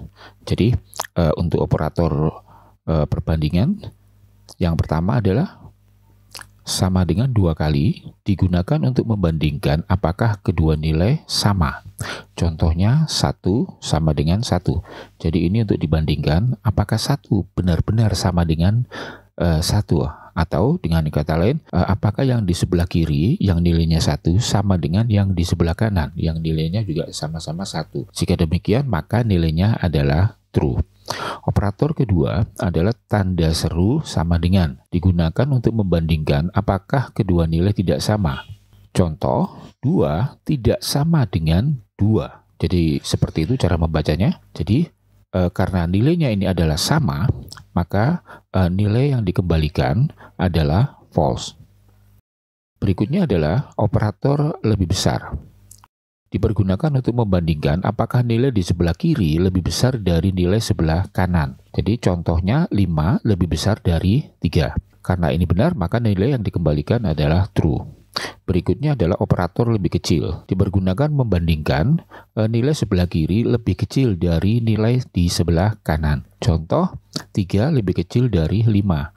Nah, karena ini benar, maka nilai yang dikembalikan adalah true atau benar. Operator berikutnya lebih besar sama dengan, membandingkan ya, jadi dipergunakan untuk membandingkan apakah nilai di sebelah kiri lebih besar atau sama dengan nilai di sebelah kanan. Contoh, misalkan di sini 5, di sebelah kiri, di sebelah kanan adalah 3. Jadi kalau kita baca 5 lebih besar atau sama dengan 3. Karena 5 lebih besar dari 3, maka nilai yang dikembalikan adalah true. Dan yang terakhir, lebih kecil atau sama dengan. Jadi 3 lebih kecil atau sama dengan 5. Jadi karena 3 lebih kecil dari 5, maka nilai yang dikembalikan adalah true. Sekarang kita masuk di Google Colab. Saya ada variabel A bertipe integer dan nilainya adalah 10. Kemudian variabel B, tipe datanya juga integer, bernilai 5. Kita akan melihat nilai yang dikembalikan, true atau false. Yang pertama, print A lebih besar dari B. Artinya 10 lebih besar dari 5. Nantinya di sini nilai yang dikembalikan adalah true. Seperti ini. Kemudian A lebih kecil dari B. Nah, kita tahu A adalah 10 dan B adalah 5, maka nilai yang dikembalikan adalah false. Begitu juga dengan yang lainnya, ini adalah lebih besar sama dengan B, ya. Jadi nilai yang dikembalikan kita sudah tahu bahwa ini nantinya adalah true, kemudian A-nya ini lebih kecil atau sama dengan B, nilai yang dikembalikan ada false, ya. Dan print A tidak sama dengan B. Karena memang A dan B tidak sama dengan, maka nilai yang dikembalikan adalah true. Kemudian yang terakhir, print A sama dengan B. Maka nilai yang dikembalikan adalah false. Karena kita tahu A dan B adalah tidak sama. Perlu diperhatikan di sini untuk membandingkan, ini hanya sekedar mengingat saja, kita menggunakan double sama dengan. Jadi sama dengannya ada 2, ini dipakai untuk membandingkan. Sama dengannya 1 dipergunakan untuk mengisi sebuah variabel. Jadi variabel A diisi dengan nilai 10, sementara variabel B diisi dengan 5. Oke, kita jalankan. Ya, jadi benar ya. Nilai yang dikembalikan, jadi yang pertama A lebih besar dari B, nilainya adalah true. Kemudian A lebih kecil dari B, nilai yang dikembalikan adalah false. Berikutnya juga untuk yang C, A lebih besar, true. Nah, yang perlu kita perhatikan itu adalah di sini A tidak sama dengan B. Ya, harusnya dia true dan ternyata benar, hasilnya adalah true. Sementara A kita bandingkan dengan B karena nilainya memang berbeda, maka hasilnya adalah false. Sekarang kita masuk di pengujian kondisi atau conditional statement. Kalau di dalam flowchart nanti kita temukan simbol percabangan. Pengujian kondisi ya, kita menggunakan kata kunci if. Jadi if statement ya atau pernyataan if ini digunakan untuk mengevaluasi suatu kondisi dan menjalankan blok kode tertentu, dalam hal ini blok kode di bawahnya jika kondisi tersebut bernilai true. Contoh penulisannya if kemudian kondisi yang diuji dan diakhiri dengan titik 2. Jika kondisi ini terpenuhi, maka blok kode di bawahnya yang akan dikerjakan. Ingat, penulisan blok kode harus sejajar atau harus menggunakan model tabulasi. Kalau di dalam Google Colab sudah ketika kita tekan enter setelah titik 2 ini, maka dia akan langsung melompat di baris yang secara otomatis berupa tabulasi seperti ini.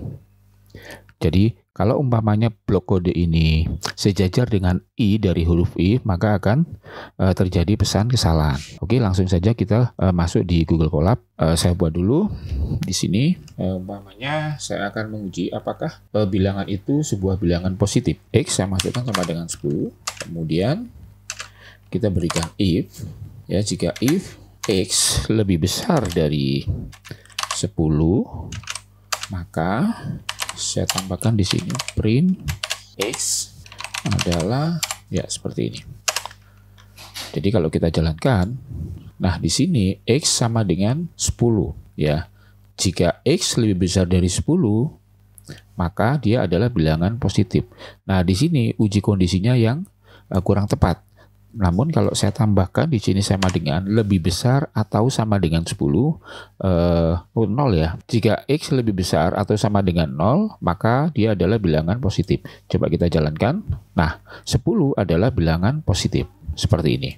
Bagaimana kalau dia sejajar dengan I-nya yang ada di sini? Yang terjadi apa kira-kira? Nah, dia ada error karena dia minta indentasi ya, blok indentasi. Jadi ini kita bisa menggunakan tombol keyboard tab ya di sebelah kiri ini untuk membaca baris berikutnya. Di sini saya tambahkan print umpamanya selesai. Kalau yang saya masukkan -2, saya jalankan, maka dia hanya menjawab selesai. Dan X adalah bilangan positif ini tidak dikerjakan. Saya ulangi lagi, saya masukkan angka 5, kita jalankan. Oke, 5 adalah bilangan positif, kemudian selesai. Jadi bisa dibedakan ya jika P-nya atau print-nya sejajar dengan I. Kemudian uji kondisi berikutnya, if berpasangan dengan else. Jadi formatnya seperti ini. If jika kondisi 1 diuji, jika dia terpenuhi, maka blok kode pertama ini yang akan dikerjakan. Jika kondisi 1 tidak terpenuhi, maka blok kode yang kedua yang akan dikerjakan. Kita masuk lagi ke Google Colab, bisa saya tambahkan di sini. Jadi umpamanya else ya. Ini saya hapus dulu. Else titik 2.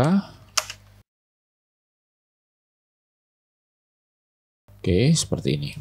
Jadi coba kita jalankan. Oke, 5 adalah bilangan positif, selesai. Kalau saya kasih minus 5, -5 adalah bilangan negatif. Ya, kemudian selesai. Nah, karena sama dengan di sini sudah saya buang, bisa ganti dengan 0. Apa yang terjadi? Ternyata 0 adalah bilangan negatif. Kenapa 0 bilangan negatif? Karena tanda sama dengan ini sudah kita buang. Jadi di else ini tidak ada kondisi yang diuji lagi. Sekarang kita masuk di if, elif, dan else. Elif adalah singkatan dari else if. Formatnya kira-kira seperti ini. If Kemudian diuji dulu kondisi 1. Jika kondisi 1 bernilai true, maka blok kode 1 yang dikerjakan. Jika kondisi 1 ini adalah false, maka elif kondisi 2 yang diuji. Jika kondisi 2 bernilai true, maka blok kode 2 yang dikerjakan. Jika kondisi 1 bernilai false dan kondisi 2 juga bernilai false, maka else untuk blok kode yang ketiga yang akan dikerjakan. Langsung saja kita masuk di Google Colab. Coba kita perhatikan yang potongan program tadi. Variabel X berisi 0, kemudian jika X lebih besar dari 0, dia positif. Kemudian kalau tidak lebih besar dari 0, dia dibilang negatif. Tetapi di sini 0 adalah bukan negatif. Sekarang kita tambahkan supaya 0 disebut juga 0. Jadi kita tambahkan elif. Oke, seperti ini ya. Jika X ya sama dengan 0 dan jika bernilai true, maka dia akan mencetak 0 adalah 0. Jadi kita jalankan di sini. Oke, 0 adalah 0. Kemudian selesai. Sekarang kita ubah jadi min 3, kemudian jalankan. Ya, hasilnya adalah bilangan negatif. Kita rubah lagi 8, kita jalankan. Ya, jadi mudah sekali untuk difahami ya. Oke, untuk semakin memahami sudah saya siapkan flowchart. Ini adalah flowchart konversi suhu dari Celcius akan kita ubah menjadi Fahrenheit atau Reaumur. Jadi dengan konsep percabangan atau pengujian kondisi di sini, jika pilihannya nanti dimasukkan Fahrenheit, maka dia akan mengerjakan di Fahrenheit. Jadi berada di sebelah kiri. Jika pilihannya nanti ke Reaumur atau pilihan yang kedua, maka dia akan mengerjakan di sebelah kanan. Kemudian jika sudah dipilih Fahrenheit, dikonversi di sini, maka hasilnya akan dicetak dan selesai. Untuk Reaumur, maka hasilnya nanti setelah dihitung dan dicetak, kemudian selesai. Langsung saja kita ke Google Colab. Jadi sudah saya siapkan program pendeknya. Di sini ada variabel suhu, kemudian di sini ada inputan. Jadi masukkan dari user, masukkan suhu dalam bentuk Celcius, kemudian tipe datanya yang sudah kita siapkan adalah tipe data float. Nah, nanti setelah inputan tadi disimpan di variabel suhu. Nah, setelah suhu dimasukkan, kemudian di inputan yang kedua, masukkan pilihan konversi. Ketika user memilih 1, maka konversinya adalah ke Fahrenheit. Jika 2, maka konversinya adalah ke Reaumur. Dan tipe data yang kita pergunakan adalah integer. Di sini kita uji kondisinya if ya, jika pilihannya 1, maka kita lakukan perhitungan dari Celcius ke Fahrenheit. Jadi kita kalikan dengan 9/5 sesuai perbandingannya dan ditambahkan dengan 32. Nah, setelah dihitung, kita peroleh nilai F-nya, baru kemudian ditampilkan hasilnya. Jadi 0 ini adalah untuk suhu dalam Celcius yang dimasukkan tadi menjadi, di sini ada curly bracket, 1 adalah Fahrenheit. Nah, untuk menghubungkannya kita menggunakan fungsi format. Jadi suhu dari variabel suhu tadi kita letakkan di sini dan Fahrenheit-nya di sini. Dan nanti ditampilkannya di sini. Ini adalah Celcius ya, untuk yang ke 0 sesuai indeks 0-nya, dan yang indeks 1 adalah Fahrenheit.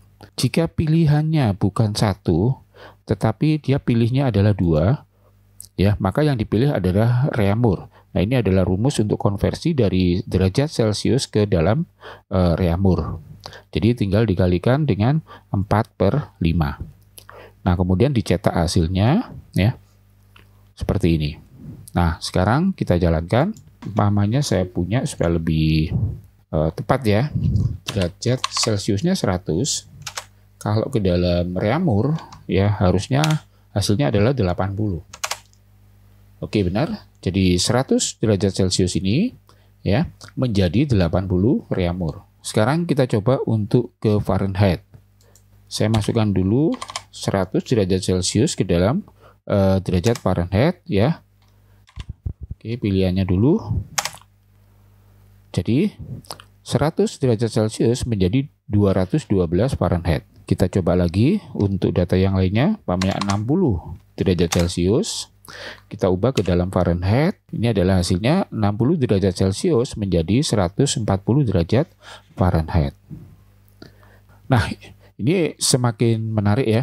Jadi kita akan mengkonversikan nilai dalam bentuk angka, akan kita ubah menjadi bentuk huruf. Jadi kita mulai dari sini, kemudian ketika inputan nilai dimasukkan, dan di sini jika nilai lebih besar dan sama dengan 81 dan nilai lebih kecil dan atau sama dengan 100, maka grade-nya adalah A. Kemudian dicetak hasilnya, kemudian setelah itu selesai. Dan yang kedua, jika nilai lebih besar sama dengan 61, maka akan dicetak grade-nya adalah B. Nah, kita perhatikan panah yang ada di sini dan dicetak hasilnya di sini, kemudian selesai. Demikian seterusnya sampai dengan grade-nya adalah E. Nah, di sini ada banyak penggunaan dari elif, dan di dalam if ada if.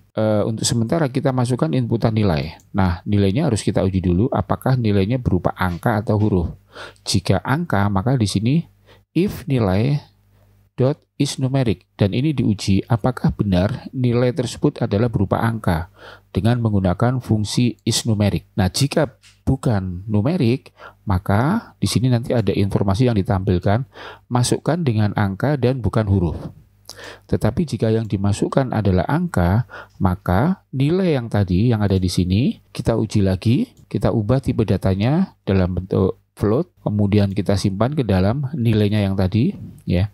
Jika nilai lebih besar atau sama dengan 81 dan nilai lebih kecil atau sama dengan 100, maka grade-nya adalah A. Kemudian jika di sini bernilai false, maka kita cek lagi menggunakan elif.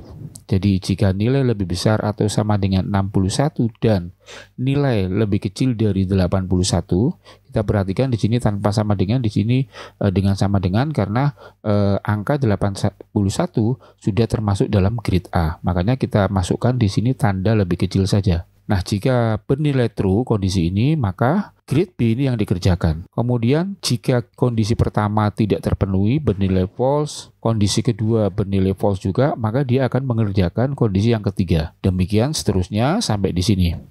Jika angka yang dimasukkan di luar angka 0 sampai dengan 100 ya, maka informasi ini akan ditampilkan.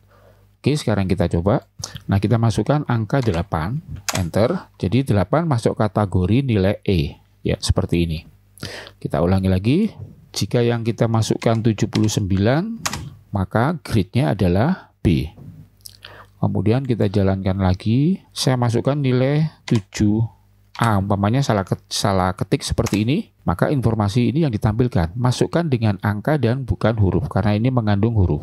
Saya masukkan 700. Kemudian enter. Nah, masukkan nilai dengan angka 0 sampai dengan 100. Nah, sekarang teman-teman bisa menganalisa untuk pengujian kondisi if. Sangat penting artinya jika kita membuat latihan seperti ini. Di episode ini kita akan belajar operator penugasan dan perulangan di Python. Sengaja saya gabungkan operator penugasan dan perulangan ini karena nanti di perulangan banyak sekali beberapa penggunaan di operator penugasan. Sekarang kita masuk di operator penugasan. Di sini ada beberapa contoh dan jenis operatornya dan beserta keterangannya. Saya tidak membacakan yang ada di sini, jadi langsung saja kita coba di Google Colabs supaya lebih mudah untuk memahami. Misalkan saya memiliki variabel X, saya isi dengan nilai 7. Kemudian dengan operator penugasan X, ya kita gabungkan dengan operator aritmetika plus sama dengan 3. Nah, hasilnya adalah 10. Bisa saya jelaskan di sini bahwa operator penugasan ini sama seperti X sama dengan X plus 3. Artinya X yang tadi nilainya 7 ditambah 3 dan disimpan lagi ke dalam X. Sehingga 7 ditambah 3 yang tadinya hasil 7 nilainya Hasilnya sekarang menjadi 10. Untuk cara yang lebih panjang, X sama dengan 7. Kemudian kita tuliskan X sama dengan X plus 3. Kemudian kita cetak print X. Maka hasilnya akan sama dengan yang di atas. Bedanya kita menggunakan cara yang lebih panjang seperti ini. Oke, sama ya hasilnya. Untuk operator penugasan yang lainnya, misalkan saya punya Y sama dengan 9, kemudian Y minus sama dengan 5.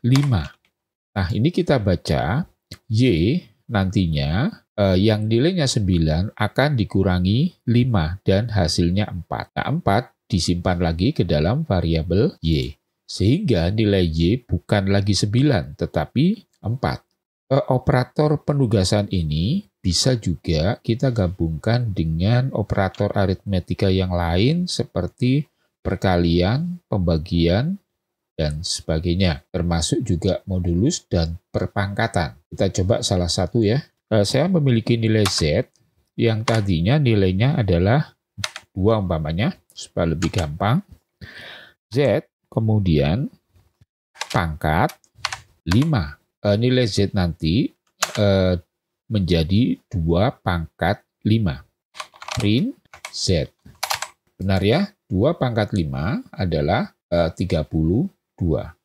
Sekarang kita masuk di perulangan atau iterasi. Perulangan merupakan suatu proses di mana kita dapat mengulang satu atau beberapa perintah atau eksekusi blok kode selama kondisi yang dijadikan acuan terpenuhi.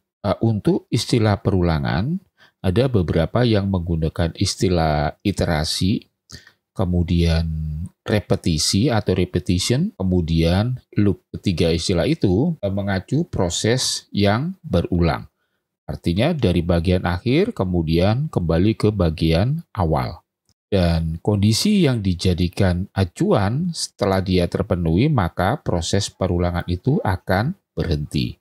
Di Python ada 2 jenis perulangan, yaitu perulangan menggunakan for dan perulangan menggunakan while. Kita mulai dengan perulangan menggunakan for. Untuk flowchart-nya, mula-mula ada inisialisasi untuk batas awal dan batas akhir dari sebuah perulangan, termasuk juga step-nya bisa dimasukkan nanti di inisialisasi ini. Kemudian dilakukan sebuah proses. Di sini ada percabangan, item terakhir dari sebuah nilai sudah terpenuhi. Jika belum, maka blok kode yang ada di bawahnya, di sini ada statement ini yang akan dikerjakan. Setelah selesai mengerjakan, kembali lagi ke awal. Kemudian diuji lagi nilainya, apakah item terakhir sudah terpenuhi. Jika belum, maka atau false ya, kembali lagi ke statement atau blok kode yang akan dikerjakan. Tetapi jika sudah selesai, keluar dari perulangan ini, exit for loop. Nah, untuk penulisan di Python, proses perulangan bisa dituliskan nanti seperti ini. For variable in square, ya, kemudian statement-statement yang ada di sini yang dikerjakan. Jika bagian akhir belum terpenuhi, maka dia akan kembali lagi ke awal. Demikian seterusnya sampai bagian akhir tercapai. Jika sudah tercapai, maka dia akan keluar dari perulangan ini. Langsung kita coba di Google Colab. Jadi misalkan saya memiliki variabel X, saya beri nilai 10, kemudian for I, variabel yang tadi, in ring ya, jangkauannya X, jangan lupa menggunakan titik 2, kemudian kita cetak hasilnya, print I. Ingat, I yang kita masukkan di sini adalah variabel yang dilakukan untuk proses perulangan ini. Jadi, yang kita masukkan bukan X, karena X hanyalah sebuah rentang. Ya, jadi hasilnya dimulai dari 0 hingga 9. Kemudian bentuk lainnya, kalau umpamanya saya mulai kepinginnya itu dimulai dari 2. sampai dengan 10. Jadi saya tuliskan 2, X. Kita lihat hasilnya. Jadi dimulai dari 2 sampai dengan 9. Kemudian bagaimana kalau umpamanya kita perhatikan di sini nilainya jadi 2, 3, 4 ya. Kita bisa menggunakan step atau selisihnya menjadi dari 2 langsung ke 4. Kemudian dari 4 langsung ke 6. Jadi tinggal kita tambahkan di bagian akhir, ini adalah untuk stepnya. Kemudian dijalankan, ya betul ya. Jadi dimulai dari 2, kemudian naik 2, 4, 6, 8. Untuk proses perulangan ini tidak hanya dalam bentuk angka, tetapi bisa juga huruf ya, atau data string. Kita coba dulu, saya hapus, saya tambahkan shell code baru. Saya memiliki tipe data string hari merdeka, saya simpan ke dalam variabel teks. Kemudian dengan perulangan for i in ya, karena dia berupa teks, saya masukkan aja teks seperti ini. Nah, kemudian print ya i. Kemudian kita jalankan masing-masing huruf ya dikeluarkan satu persatu. H, A dan seterusnya. Sekaligus saya kenalkan juga untuk tipe data list. Saya hapus dulu. Sebenarnya tipe data list, kalau di beberapa bahasa pemrograman yang lainnya hampir mirip ya dengan array, tapi istilah ini hanya ada di Python. Saya punya daftar atau daftar buah, ya buah gitu aja. Kemudian untuk list saya pergunakan tanda kotak seperti ini. Kemudian saya isi untuk datanya, umpamanya ada buah, apel.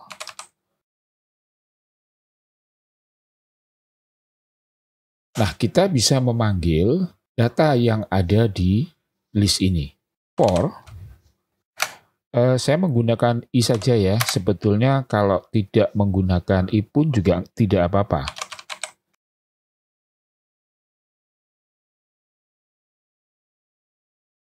Kita lihat hasilnya. Jadi ditampilkan dari list buah ini, apel, jeruk, kemudian durian, kemudian mangga. Sekarang saya tambahkan contoh untuk tapel. Minuman, bedanya kalau tapel kita menggunakan kurung buka, kurung tutup. Jadi bukan kurung persegi seperti yang ada di list. Air, mineral, soda, teh. For i in minuman, print dari tadi kita pergunakan i, kita gunakan yang lain aja. For t umpamanya, jadi ditampilkan satu persatu air mineral, soda, kopi, dan teh. Sekarang kita masuk di perulangan while atau while loop. Perulangan while di loop digunakan untuk mengulang suatu blok kode selama kondisi tertentu bernilai true. Blok kode ini akan terus diulang sampai kondisi yang diberikan bernilai false. Bisa kita lihat di flowchart ini. Jadi jika kondisi tetap true, maka dia mengerjakan statement yang ada di bawahnya. Demikian terus berulang sampai kondisinya adalah false. Di sini kita harus hati-hati dalam menentukan kondisi agar tidak terjadi pengulangan yang tak terbatas. Jadi ketika ada kekeliruan ketika menempatkan sebuah kondisi ini, maka akan terjadi pengulangan yang tidak terbatas atau infinite loop. Yaitu suatu kondisi di mana perulangan terus berjalan tanpa henti. Sintaksnya seperti ini, jadi while kemudian diikuti dengan kondisi yang diuji. Selama kondisi yang diuji ini bernilai true, maka statement-statement yang ada di bawahnya atau blok-blok kode yang ada di bawahnya ini yang dikerjakan. Nah, ketika di dalam statement-statement ini tidak ada kondisi false, maka dia terus mengulang. Jadi perulangan ini tanpa henti bisa berhenti jika bernilai false atau kondisinya bernilai false. Sekarang kita masuk di Google Colab dan oke, saya tentukan dulu variabelnya. I umpamanya sama dengan 1. Nanti perhitungannya dimulai dari I yang ada di sini. Kemudian while kondisi. Ya, I kurang dari sama dengan 10. Artinya kerjakan ketika I-nya bernilai di bawah atau sama dengan 10. Kemudian kita cetak nilai I-nya, print I. Nah, sampai di sini kalau kita jalankan, ini akan terjadi infinite loop. Artinya ini akan terus dicetak tanpa henti. Kenapa? Karena I tidak otomatis seperti di for. Kalau for secara otomatis nanti nilainya berubah tambah 1, 1, 1 seperti itu. Sedangkan di while nilai I ini harus kita tentukan sendiri atau kita hitung sendiri. Kita bisa menggunakan operator penugasan I plus sama dengan 1. Artinya nanti nilainya akan naik dari 1, kemudian 2, 3, dan seterusnya. Nah, kalau sudah selesai, kita tampilkan di sini, print, selesai. Jadi, kita run selnya. Oke. Nah, ini terlihat, mula-mula I nilainya 1, kemudian masuk ke dalam while loop, print I dicetak 1, kemudian I-nya ditambah 1 menjadi 2. Ketika I menjadi 2, diuji lagi apakah masih kurang dari atau sama dengan 10. Jika iya, dia memproses print terus sampai ke bawah. Ya, berulang di blok kode ini saja, kemudian ketika mencapai 10, dia masih memproses ya nilai 10-nya di sini. Tetapi ketika di sini, yang tadinya 10 ditambah 1 menjadi 11. Sehingga ketika balik lagi ke atas di proses looping ini, I kurang dari sama dengan 10. Ternyata nilainya adalah false atau bukan lebih kecil atau sama dengan 10. Sehingga dia keluar dari blok kode ini. Kemudian mencetak selesai. Saya tambahkan lagi contoh penggunaan while loop. Umpamanya saya akan menghitung luas persegi panjang, kemudian nanti ada interaksi dengan user apakah akan menghitung lagi atau tidak. Jadi while jawab sama dengan, ingat ini adalah sama dengannya operator pembanding, jadi double sama dengan ya. Ulangi lagi ketika jawabannya adalah Y atau Y-nya huruf kecil. Kemudian kita tentukan variabelnya panjang.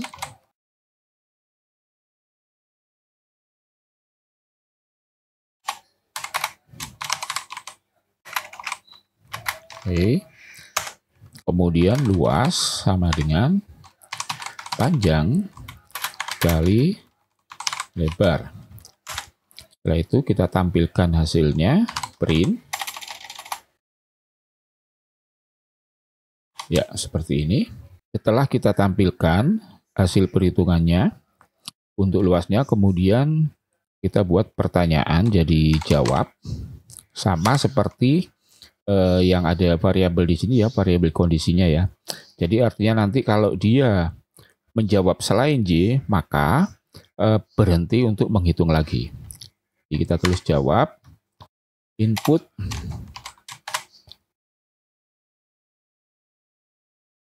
kita buat keterangan di sini, Y atau T, ya atau tidak. Nah, kalau sudah selesai, kita cetak di sini, print, selesai.